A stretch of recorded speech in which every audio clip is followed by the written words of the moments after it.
Hi, everybody. I'm Brittany Lewis, a breaking news reporter here at Forbes. Joining me now is Cliff May, founder and president of the Foundation for Defense of Democracies. Cliff, thanks so much for joining me.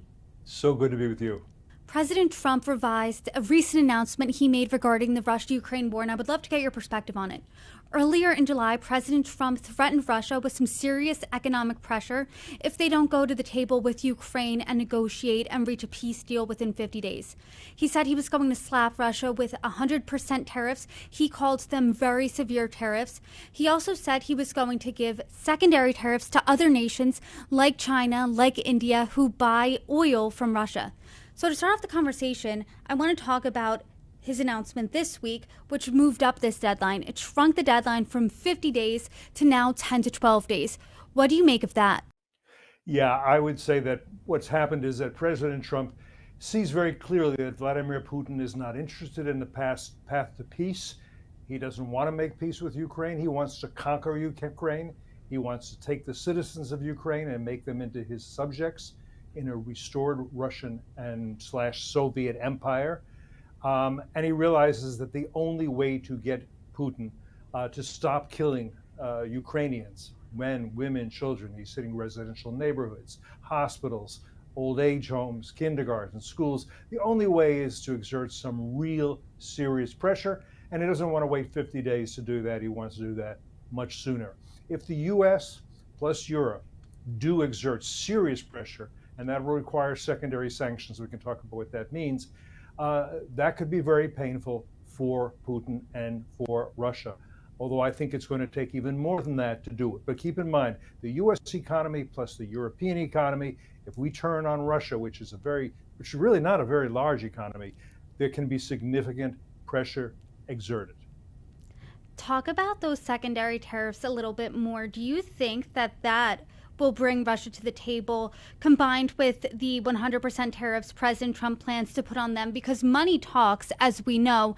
And if people who are buying Russian oil feel that heat, do you think Russia will be like, okay, now it's time for us to get to the table and really negotiate in good faith? Or is that being naive? Yeah, it's actually, let me get to secondary sanctions in a second, but say, here's what else is going to be required in order to get Putin to be reasonable about this. The US has to, and is beginning to, supply munitions to the Ukrainians through the Europeans, both defensive munitions to try to knock out of the sky some of the missiles falling every night in huge numbers on Ukrainian cities, but also lethal weapons, offensive weapons, long-range missiles.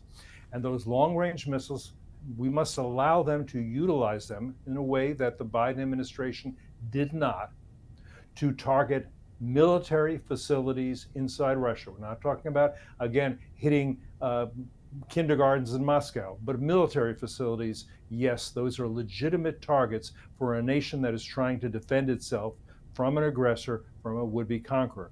Now, if that happens, and then you do the secondary sanctions, and as you point out, that means telling those who buy Russian oil, you're going to be in trouble economically with the US if you continue. We want you to stop, or you're going to be cut off from our markets. We're going to put big sanctions and tariffs on you if you are, in a sense, in a very real sense, funding this Russian war effort. This is an effort by Russia to destroy the independence, the sovereignty, the freedom of the Ukraine and of the Ukrainian people, and drag them back into the Russian Empire and make them bow to the Kremlin and make them bow to Putin. We don't want to see that happen. That's bad for us. And by the way, and this is a very important point, I think, what our friends and our NATO allies understand in Estonia, Latvia, Lithuania, Poland, even Germany, other places, is that if Putin succeeds in conquering Ukraine, that won't be the end of it. He will turn on our NATO allies. He has made that very clear. Sweden and Finland did not join NATO in order to show solidarity with Ukraine. They joined NATO because they are afraid that if Putin succeeds in conquering Ukraine, he will turn and try to conquer them. So we want to, it is in our interest and the interest of our allies to stop him at this point. President Trump has tried very hard not to humiliate Putin, let him save face. He conquered and annexed the Crimean Peninsula in 2014. He now has, de facto, effectively, a land bridge from Russia to the Crimean Peninsula. He has about 20% of Ukrainian territory. My guess is, my understanding, what I infer from President Trump is he would say, all right, I'm not going to necessarily recognize those conquests, but you have them. I'm not going to try to get you out of them or do anything for that. You can say, see how I succeeded.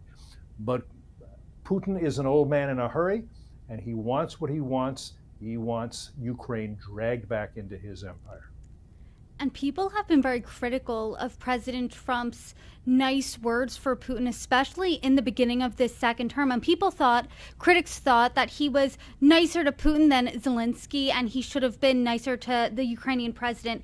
But President Trump said he's very disappointed in Putin. He also said this: I want to be generous, but we just don't see any progress being made. And he added this: I'm not so interested in talking anymore. He talks, we have such nice conversations, such respectful and nice conversations, and then people die the following night with a missile going into a town. So do you think President Trump just kind of had it up to here with Putin saying one thing, having a nice conversation, and then, doing something else on the battlefield?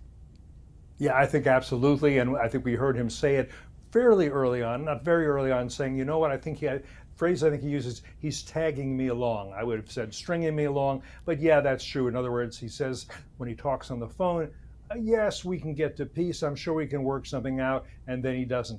I was very struck but when President Trump discussed the conversation he had with Melania, where he said to Melania, if you remember, I just had a good conversation with Vladimir.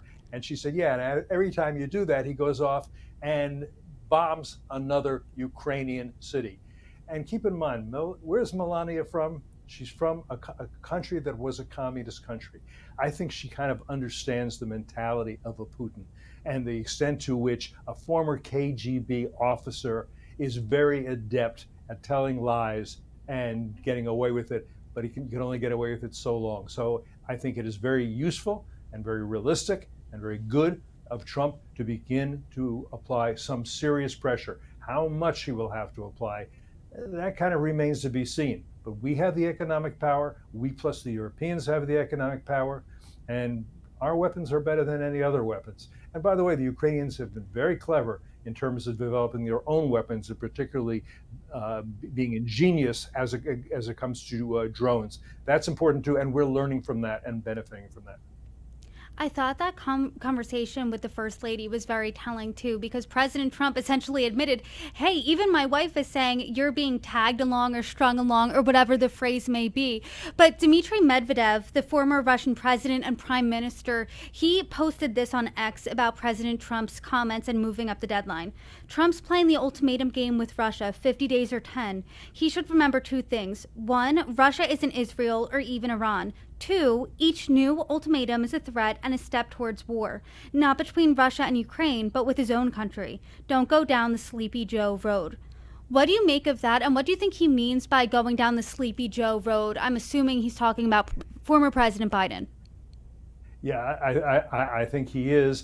And what he's doing, I think, may be counterproductive, because what he's doing is threatening President Trump. This is an attempt to blackmail President Trump. Blackmail the United States of America. I'm not sure that's a good idea. I don't think we take that well. He's saying, we have nuclear weapons. Look what we could do to you.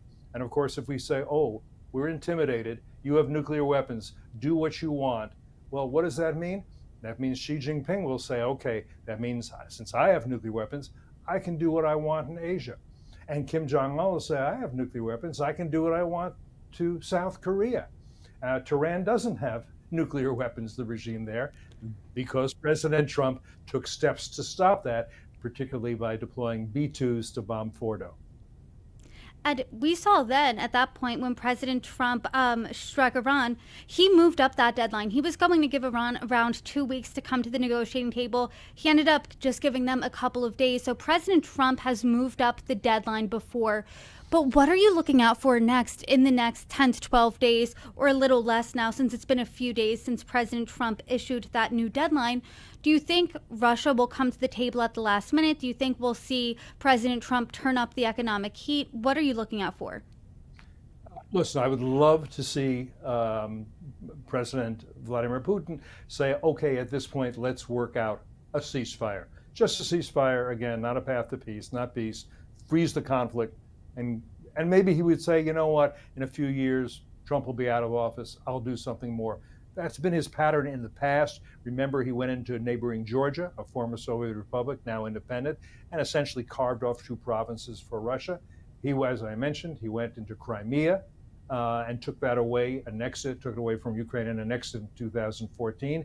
And every time he did that, the Americans and though not Trump, and the Europeans said, oh, naughty, naughty, wish you hadn't done that. Let's get back to business. Let's get back to buying your oil and gas. Don't forget, he doesn't have a lot of things to sell and make money from. Russia doesn't. It's basically energy. And the Europeans got very addicted to energy, and they're having trouble getting off that dependence on energy. But other than that, he's got a few fur hats and some vodka that's not actually as good as Tito's coming from San Antonio. So he doesn't have, if he wants to support this war effort, he needs this economy. And if this economy gets strangled by by America and by the Europeans, it's going to make it very hard for him to sustain this war. And again, the problem is how, can he figure out a way to say, okay, I'm willing to freeze the conflict? Does he worry about people in his administration? I don't think so, but he could. I mean, he's a dictator. Will somebody want to shoot him? Because can somebody take him out? I think he's probably done a good job over more than 20 years of protecting himself. But it's also his mission, his legacy. Again, if you want to understand it from his point of view, he's talking about the restoration of the Soviet and Russian Empire. The reason he was putting up Stalin statues around Russia, including in the Moscow metro, is not because he's a communist. He's not. He's not anti-communist. Xi Jinping wouldn't be his best buddy if he were. He's not a communist. But the Russian Empire was the biggest under Stalin because they had what? The satellites. What were the satellites? Czechoslovakia, Poland, East Germany, all the others. He wants all of that back. And that's the problem. We don't want him to get that back. Well, there is certainly a lot to look out for in the next 10 or so days as we wait to see where this deadline goes and who makes the first moves. And I hope you can join me again when we see this develop and when we see who moves where. Cliff May, thank you so much for joining me. You're welcome back anytime. Always a pleasure to be with you.